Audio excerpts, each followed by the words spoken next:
Inama y'ubukungu. Uyu munsi wa none turaganira ku magambo meza kandi tugene no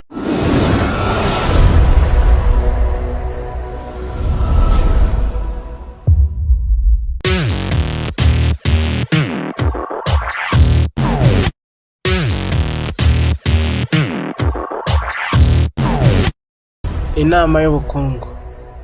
Uyu munsi wa none turaganira ku magambo meza kandi tugene no ku mahame amwe yaranze umugabo w'igihangange kandi wabaye n'icyamamare ku isi, akaba na perezida wa Repubulika ya Leta Zunze Ubumwe za Amerika, Donald J. Trump. Amwe mu magambo yagendeyeho yamugize uwo ari we. Uyu munsi wa none akaba ari umugabo uhatanye kandi ukomeye, arimo ubwenge n'ubuhanga ndetse no guhora umuntu arasa ku ntego y'ibyo yifuza kugeraho. Reka tuze tuyatangire.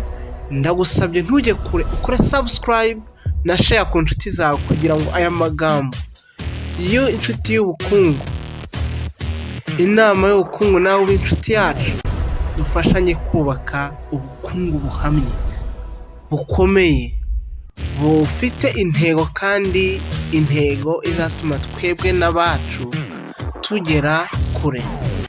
Aya magambo y'umwe mu bahanga babayeho kandi akaba n'umukungu ku isi, hari aho yagize ati: hatana kandi ujye uhora iteka uhagaze, kuko isi yo ntizigera ihwema na gato gushaka gushyira hasi, kandi uburibwe wumva none nibwo musaruro wawe w'ejo mwiza, niwo musaruro mwiza wawe w'ejo hazaza. Uri nk'umunyeshuri, uri umufundi se, uri umuyedi, ku buzima bwawe bwose uciriritse ukora cyangwa se mu gikorwa cyawe cyose ukora, hari igihe uri umunyeshuri kumwe n'abandi, mukaba mutangiye etide. Kenshi etide itangira saa moya kugera saa mbiri n'igice mu bigo byinshi, ariko uramenye ntuzigere uvuga ngo ubwo saa mbiri zigeze n'igice nanjye njye kuryama. Reka da, nujya kuryama udasoje akazi kawe watangiye, ujye wizera ko hari byinshi uciyemo kabiri, hari intambwe utari bugereho, kuko wihaye limite. Nimba watangiye kwiga ufite intego yo kugera aha,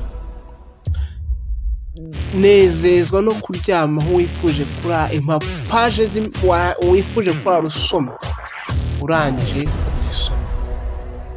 Iteka shimishwa no kuruhuka usoje akazi. Donald J. Trump yarahatanye, ahatana n'abakire bamurushaga, bari bakomeye, ariko uyu munsi ni umwe mu bakire 45 bagize Leta Zunze Ubumwe za Amerika, akaba yaranahatanye agera kuba perezida w'igihugu cy'igihangange kuri iyi si yacu. Nawe gerageza uhamye ikirenge cyawe ku nzozi zawe, ntukigane ngo abandi bakoze iki nanjye reka nkore iki, ahubwo yewe ubwawe iyi intego, utangire ukwezi wihaye intego z'icyo uzakora. Wiha intego, nuha intego ugajya uhora uzibuka, uzizirikana, iteka uzaharanira kuzigeraho. Nta n'ikijojoba na gito kizakubuza kubyuka kare ngo ujye gukora uharanira ko intego zawe zigeraho, kubera yuko inzozi zawe ni wowe ubwawe uzazihatanira, ni wowe ubwawe uzagera aho ushaka kuzitereka hakwiriye. Akenshi ngo inzozi zigira abafite ibyo bafite n'ibyo baheraho, ariko ndagira ngo nkubwire ngo Saudi Baheresa ni umuherwe wo muri Tanzania, ubu ari ku rwego rwo kwinjiza miliyoni 800 z'amadolari buri kwezi. Ku myaka 14 y'amavuko niho yataye ishuri, kuko yabonaga ubushobozi bwabo ntabwo, ise nta bushobozi agifite bwo kubarera, atangira gucuruza ibiribwa, ibirayi n'ibindi biciriritse. Uyu munsi wa none ni umusaza w'imyaka 73, ni umukire ku rwego, niwe mukire wa gatatu muri Tanzania. nyuma ya ba Dewoji n'abandi. Ni umuherwe ukomeye cyane ko muri Afurika, akora mu bihugu birenga 8, afite inganda, afite makampani, afite niwe boss wa Azam. Ubwo rero nshuti bakunzi ba TV ndetse namwe bakunzi inama y'ubukungu, uyu munsi wa none ni iki ubona wowe waheraho ngo ugere ikirenge mu baturusha gutekereza cyane, mu badutanze?